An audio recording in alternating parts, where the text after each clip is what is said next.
Good evening, everybody. Kenton, you get better and better at that. I mean, you just, there's so many ways you've grown off to be a young man, of course, while I've known you. But a long time ago, you were already leading singing, and that was good.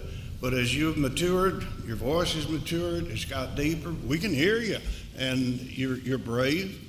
You pick a harder song, and you've got confidence to say, okay, I'm going to change that and change your song. I just admire you and congratulate you. That's great. Always happy to see our young men developing like that. And speaking of singing, I guess I need, not any particular reason I need to, it's more that I want to. I wanted to tell you that Betty and I took the invitation to go up to McPherson last evening, and there we shared the singing that they had advertised as an area-wide singing. It's a little bit of a different area than ours, and yet I just felt like if somebody's being brave enough to announce something like that and try it on a Saturday night, and it's just about an hour away, I just want to go and see if we can support them and encourage them some. And we did go, and we enjoyed it. I was impressed. The church, they said, have about 75 or so on Sunday morning attendance in the post-COVID age. But last night they had probably 40. Might have been more people than that. That's kind of how I saw the number of that number. And so far as I knew, Betty and I were the only guests that were there. But it was impressive that something like 40% of the men seemed to be song leaders. We didn't count them. We didn't know we were going to be interested in how many there were. But when it was over, we thought there were 10 or 12 different local men who'd led singing. And a small church like that, to have that many song leaders was quite impressive to us. And they've said since that they hope to do others in the future, and maybe others will be able to go along whenever that occurs. We left about 7:30 instead of staying all the way to 8, so we got home right at dark, and it wasn't too late. We weren't particularly tired. That's what we told ourselves till this morning, and but we made it through it all. And so maybe I always love to encourage the local church to support other local churches in their efforts like that. I think it's just a real send-off for us to support and have folks who come and support us when we're doing things. But unless we are the ones who reach out, it may not happen. So I encourage you to be brave and take part in some things like that as you can. I announced this morning we talk tonight about one word, seriously.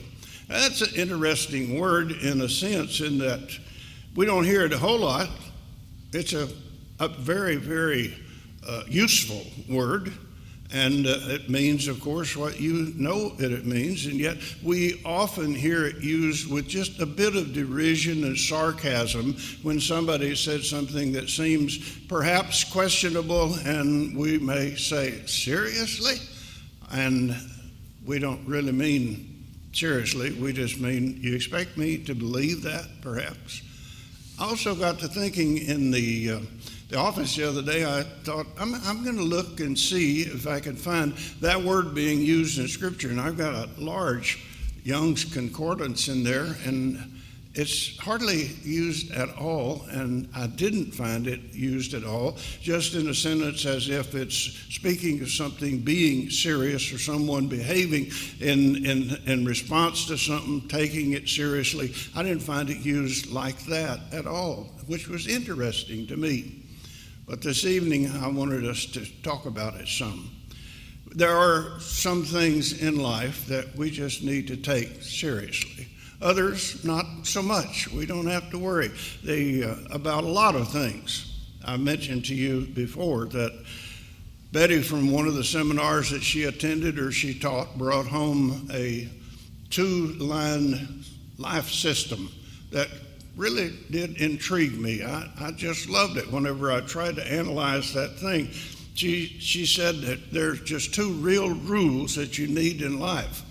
And I thought I could remember up to 2. And the first one was, don't sweat the small stuff. In other words, don't take the small stuff so seriously.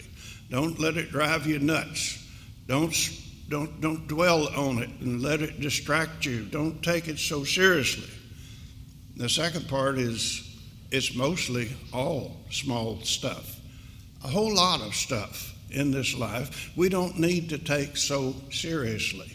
But the ones that we're going to introduce tonight, I think we do need to take very seriously, and the scriptures would indicate that that would be the case. I'm going to use two different texts this evening, and both of them are longer than what I usually like to use. The reason why I usually use something that's shorter is because of my difficulty in vision, and I don't set myself up to read that much, but I think I can today. If you'd like to turn with me first to the book of Matthew, both of these texts are in Matthew. Matthew 10 is the first one, and then we'll be in chapter 22 for the second one.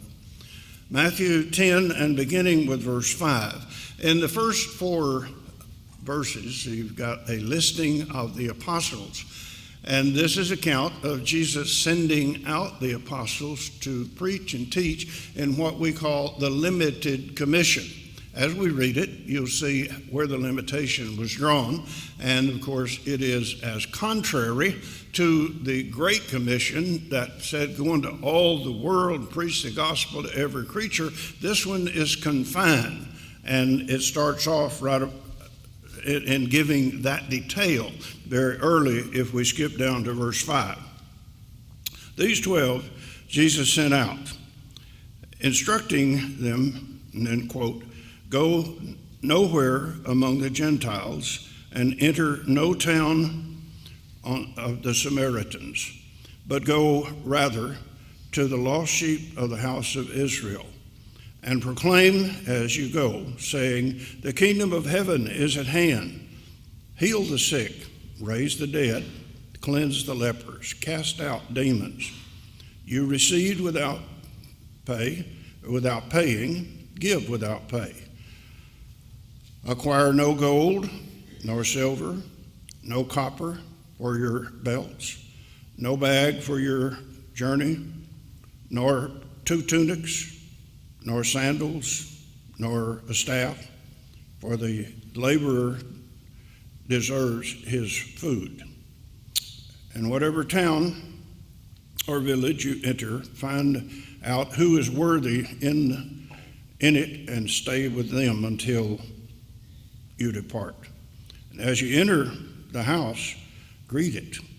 And if the house is worthy, let your peace come upon it. But if it is not worthy, let your peace return to you.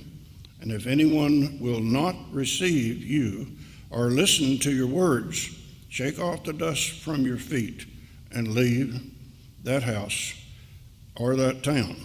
Truly I say to you, it'll be more bearable for on the day of judgment for the land of Sodom and Gomorrah than for that town. In that first text, that limited commission is just to the Jews. Jesus hasn't died on the cross yet. The New Testament gospel plan of salvation hasn't been introduced yet. Judaism is still the practice. The law is still to be kept. And that's the case until it was finished when Jesus died on the cross. And the New Testament plan and all that Jesus had come to deliver and the apostles were to continue to preach was held until Acts chapter 2 in the first Pentecost after the resurrection of Jesus Christ. Consequently, during the time that Jesus was upon this earth in his personal ministry, there's not a lot of interaction with Gentiles or with Samaritans.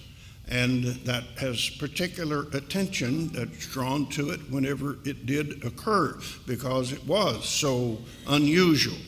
And he told these apostles, you go out, just preach to the Jews and tell them the kingdom is coming. What God has promised all through the Old Testament has come. He promised the Son, the Messiah, but with it there would also be a kingdom of heaven. And he said, you tell the people that is at hand. That is, it's close. It's about to occur. It's about to be fulfilled. But as you go, he said, you help the people. This is one of the evidences right here in what Jesus said, that the apostles could do miracles before Acts chapter 2, before the Holy Spirit came upon them in giving them the ability to speak in tongues that they hadn't learned, in order that they could communicate with all the people there who might not speak the language they normally spoke. And he said, as you go, you heal the sick, and you restore the people, and you cleanse the lepers. All those things are miraculous things. But they are meant, of course, first to help the people, obviously, and second to get their attention and their confidence so that they would listen. For he wanted them to take seriously what the apostles would have to say. He gave them the instruction, you trust the people to take care of you. Don't go out carrying a big knapsack and a whole bunch of things in reserve, because the people are supposed to support you. You're worthy of your hire. Stay with people who will accept you. And if there's somebody who doesn't want you in their house, you don't want to be in their house. Go to the places that you're welcome. But then finally he said, if you don't find people who will listen, then you shake off the dust of your feet and go to another place. You don't force the gospel, the message that you're teaching. You don't force the story of Jesus on anybody, but you offer it to everybody during the Great Commission days. At that time, it was just the Jews who were in a position to be able to hear that message.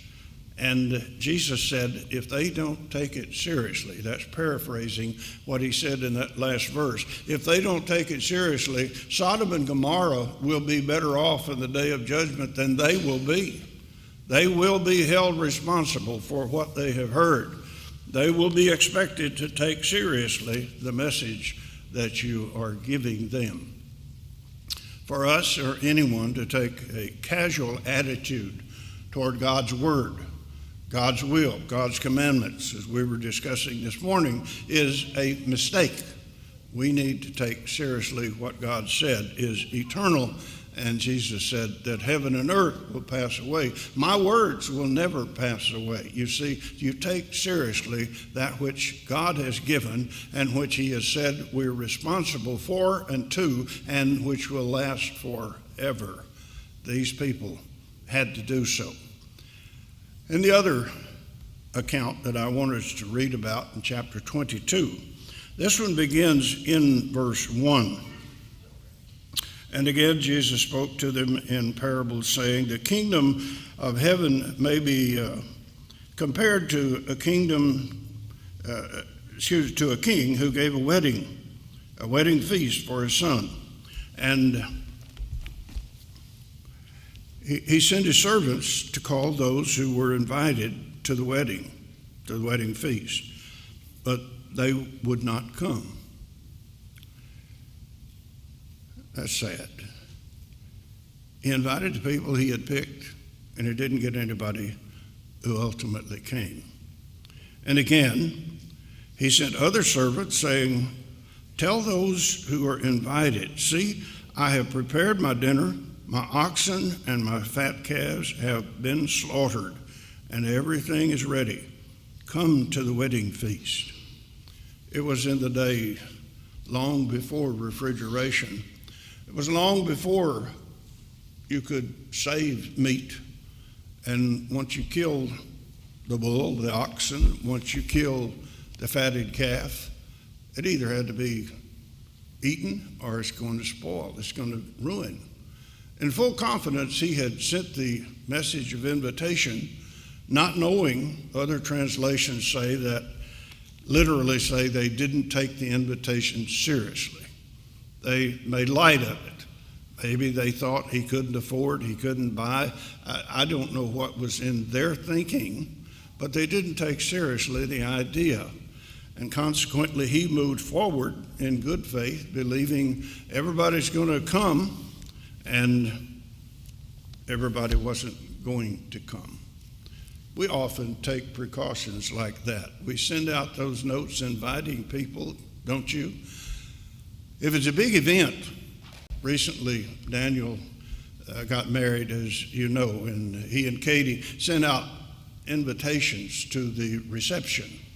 Now, they sent them out only to as many people as the room where they were going to be would accommodate. I'm not sure anything about the budget of the parents of the bride. That could have been a factor too. It would have been if I was paying for that meal. We would send out as many as you thought you could pay for, but there are reasons for sending out an RSVP. You also got to tell the caterer how many he or she should prepare for, because you're going to have to pay for all they prepared for. And once you've indicated that, you're committed to it in the same way that once this guy kills his animal, he's committed to it. And you want them to respond. And whenever the time was near and some invitations had not been responded to, Katie's busy saying, we need you to send your RSVP if you're coming. And then saying there's a cutoff date. And whenever this date is reached, the ones that have responded, we will plan on. The rest of you, we won't plan on. Being pretty clear. Kind of like saying, we want you to take the invitation seriously. Whenever the Lord is telling this account about how the kingdom of heaven is going to be, he's saying it's like that. People are going to be invited. People are going to have the opportunity. And with good faith, the Lord moves forward with his plan in every way. God had a plan for the kingdom to come for eternity. And he's the only one who knew when it was going to occur. And once it's going to occur, it's going to occur. God was going to cause it to occur. But people would be invited. People would be invited to believe the gospel, repent, confess their faith in the Lord, be buried with him, and become part of the kingdom. If they did so, they'd be welcome into the kingdom. If they didn't, they wouldn't have access at a later time. Perhaps the grace might not continue. That's kind of the picture that he's painting at this point in time. But whenever the servants came and said, come to the wedding, they paid no attention, and they went off, one to his farm and another to his business. And while the rest seized the servants and treated them shamefully, and they killed them, the king was angry, and he sent his troops, and he destroyed those murderers, and he burned their city. And then he said to his servants, the wedding feast is ready, but those who are invited are not worthy. So therefore, go out into the main roads and invite to the wedding feast as many as you find. And these servants went out into the roads, and they gathered all whom they found, both had bad and good. And so the wedding hall was filled with guests. You see, that depicts that if the apostles went first to the Jews and offered them the opportunity to be part of the eternal kingdom of God, the church, but they were not willing to accept and didn't take seriously that Jesus Christ is the Son of God and that the church that would come would be the kingdom, they would miss out. And consequently, from Acts chapter 2 onward, not only the Jews were welcome, but the Gentiles as well. And the fulfillment of what Jesus said before he ascended into the heavens was then pragmatic. Go into all the world and preach the gospel to every creature. Go to all nations and preach the gospel of Jesus Christ. The people did not take seriously the opportunity they had, and the consequences were serious for them. They will be serious for them in the day of judgment, even as indicated at the end of that first teaching, that Sodom and Gomorrah would be better off than people who turned their back on the opportunity to accept Jesus Christ. I just noted a few things that I think we ought to consider seriously. And the first one, maybe one that seems a contradiction at first. I think we ought to take ourselves seriously. All the time you hear people saying, don't take yourself so seriously. Don't focus on yourself. Don't take yourself so seriously. Well, think about it. We are special. We're made in the image of God himself. He created us, the scriptures say, in his image. And he put in us something that he didn't put in any other created being. He put in us an eternal soul. A soul that's capable of being saved eternally, and a soul that's capable of being lost eternally, and we're the only ones that's got that. And he pays special attention to us every day. Psalms chapter 8 talks about the question of, O Lord God, who is man that thou art mindful of him, or the Son of Man that you are visiting him? And is spoken further to in the 139th Psalm, when the psalmist talks about the fact that I can't go anywhere that God isn't already. I can't escape him. He knew me when I was in my mother's womb. Even whenever my inward parts, he said, were starting to be connected and begin. When my body was forming, God was aware of me then. So I can't hide from him in the darkness, or I can't go to some foreign place and he isn't there, because he's always there. He's conscious of everything that I think and of every word, even before I say it. You see, that's just not true for animals. That's not true for any other part of the creation. We are created in his image and given a special eternal being. A precious soul has been installed in every one of us. And we need to take seriously the fact that we are his. And that soul has an eternity. And where it's going to spend eternity depends on how seriously we take it. We're responsible for it. When the judgment comes, we'll be the one who gives an account. And nobody else can. Nobody else will. Ezekiel 18:20 said, the soul that sinneth, it shall die. The soul that sinneth, it shall die. It's the individual. The Father, he said, shall not bear the sins of the Son. The Son shall not bear the sins of the Father. They can't switch places or be responsible for each other. It will be an individual matter. If that be the case, I think I need to take my life seriously. I need to talk about and think about my relationship with God. And what is the condition of my soul? If Jesus did come today, am I ready to present it to him? Am I ready to stand in judgment for the way that I have lived, the choices I have made? That would be taking it seriously, wouldn't it? But to be flippant about it seems to me to be a big mistake with something that's that precious, something that's that important and eternal. And as we live this life, second, I suggest we need to think seriously about our influence. The influence that we have on other people. The way that we touch them, the way that we might cause them to do one thing or another, how we might shape their lives in the case of our children or our younger ones, of anybody else's children, that's real important. 1 Timothy chapter 4 and verse 12. Paul wrote an interesting thing to young Timothy. He said, let no man despise thy youth. He's saying, don't let people look down on you because you happen to be a young man. You're a young preacher, but don't let anybody look down on you, because he said you count. That first point we had is we need to take ourselves seriously, because whoever we are and whatever talents we bring to the table, we're responsible for that. So he said, don't let anybody in any way debase you just because you're young, but be thou an example of the believers in word and conversation.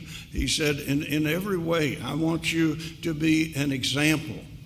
The fact that people are under 21, they're 18, they're 16, they're 13, doesn't mean that they have a free pass and they can act any old way in the world. God won't hold them responsible.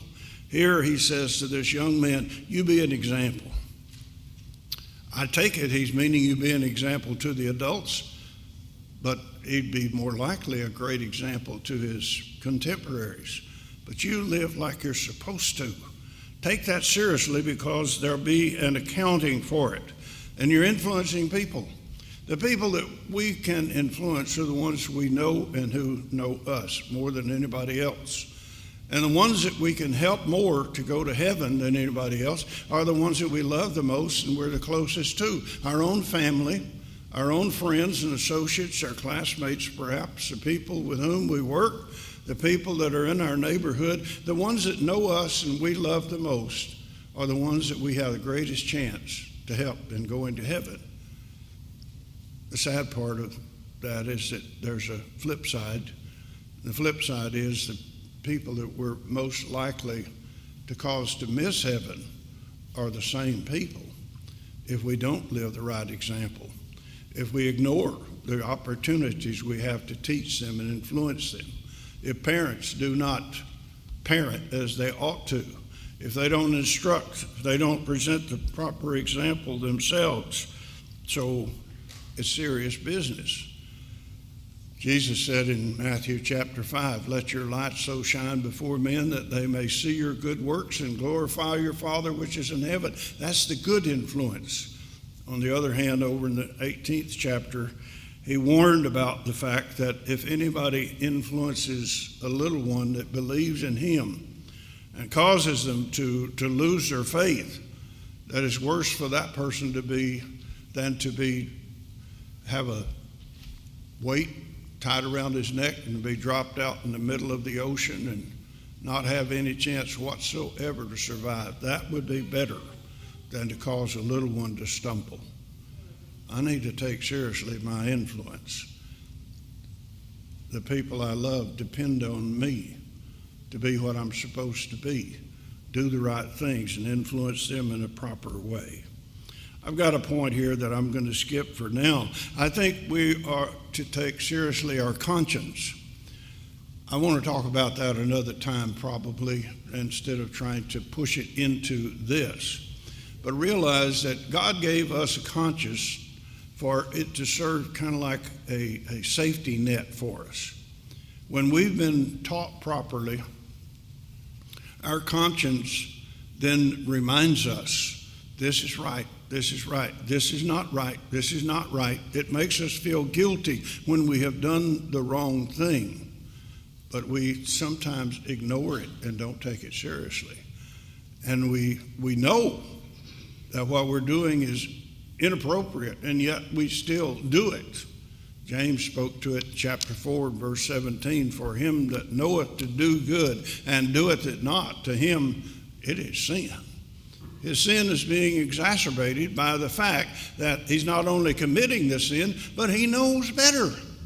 And he goes ahead, take seriously the responsibility to listen to the fences, as it were, that God puts around our souls and the walls to protect it.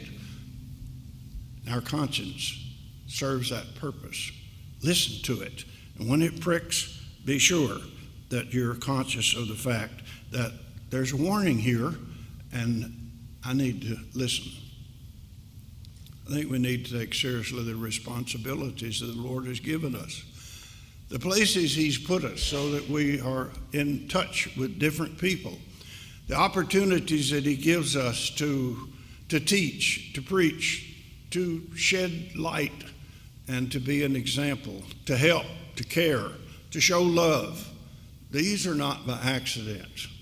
Providence, you've heard me say before, providence never rests. It's always, always ongoing. And it's working out God's will in human affairs for the sake of the souls. I could, and I will not tonight, tell you story after story after story of the experience that has been in my life, and you could tell some in yours too, of just how many ways God puts you in the right place at the right time to meet the right people. Sometimes it's about bringing and affecting the salvation of their soul, but sometimes it's also about putting you in the right place so that things will work out well for you. I'm reminded when I say that today we got word of the death of a dear friend. Her daughter sent a message that we got early this afternoon saying God received Mom into his arms today. Now, that woman is a woman that I met first in 1972. So far as I was concerned, it was by accident. I went to Florence, Alabama to speak in the first soul-saving workshop they ever had and was assigned to stay in the home of that family. We became friends, stayed friends. Eventually, when I was alone, I came back there to speak in another soul-saving workshop in September of 1983.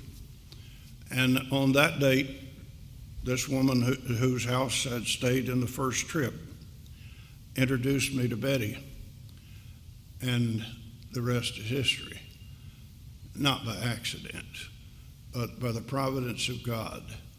We need to listen to what providence is telling us. Take it seriously and act upon the things that God puts out in front of us, allowing us to serve him and glorify him in every way.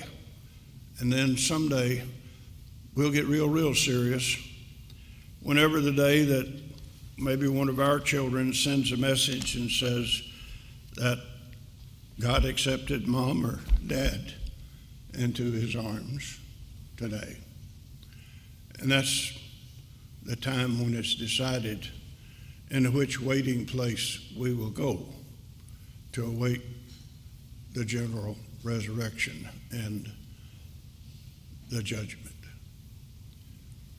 In this time, while we're in these opportunities, if we take seriously the fact that God has given us the grace and mercy and the chance, the opportunities that he has, if we take seriously our own personal life and responsibility to him, we can choose to do the right thing and accept his grace. And we can, with the Apostle Paul, as he told the church in Corinth, for by the grace of God, I am what I am. We have been blessed, and if we receive and enjoy and respond properly to those blessings, taking them seriously and performing accordingly, then we are the children of God, born again through his grace by the blood of Jesus Christ. Take that seriously. Don't ever waste it. Do not ever risk it or defile it, but live for him in every way. If you're here this evening and you have not taken advantage of the opportunities God gives to become a Christian, we'd encourage you to use that today, to come while we sing a song of encouragement and tell us, I want to be baptized for the remission of sins. We'll help you with that. Or if you're one who's drifted away, you're feeling lost, you haven't been taking yourself seriously or your responsibilities or opportunities seriously, then we'd be happy to pray with you about that here publicly or in private if that's what you prefer. But we offer the invitation of the Lord while we stand and sing for you to come if you will.